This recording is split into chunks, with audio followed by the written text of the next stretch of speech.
24th April 1947. Which is the foot and which is the head?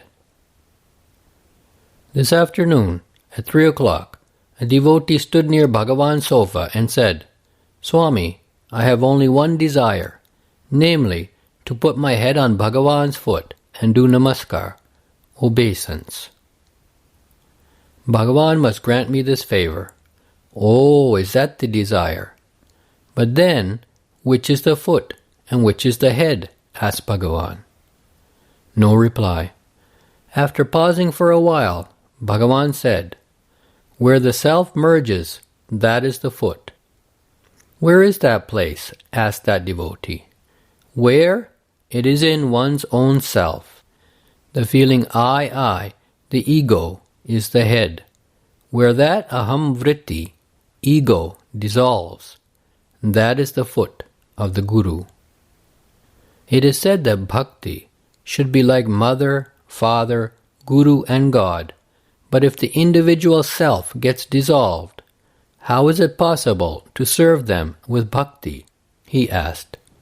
Bhagavan said, "What is the meaning of the individual self getting dissolved?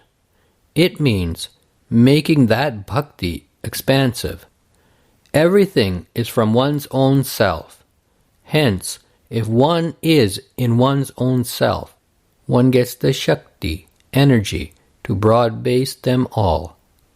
That devotee said, "Does dissolving one's self in its own place mean that with buddhi, developed mind, one discards the annamaya and other koshas, sheaths of the body, and after that discards buddhi itself?" Bhagavan replied, "Where do you go if you discard buddhi? The buddhi remaining in its own state is the knowing of one's own state.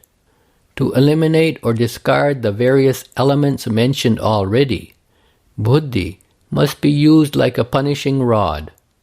The buddhi is described as of two parts, unclean and clean. When it is associated with the work of the antakarana, it is stated to be unclean. That is known as mind and ahankara. When buddhi is used as a punishing rod to drive away those things and to give the inspiration of the self, aham spurna, that is I, it is known as clean buddhi. If that is caught and the rest is discarded, that which is remains as it is. Further questioning was, it is said that the buddhi must be made one with Atma. How is that? Bhagavan replied, "How can it be made one with Atma when it is not a thing which comes from outside? It is within oneself. The feeling or the shadow of Atma is buddhi. If that buddhi, the static thing, is known, one remains as one's own self. Some call that buddhi, some Shakti, and some call it aham. Whatever the name, it must be caught hold of firmly to drive away all that comes from elsewhere."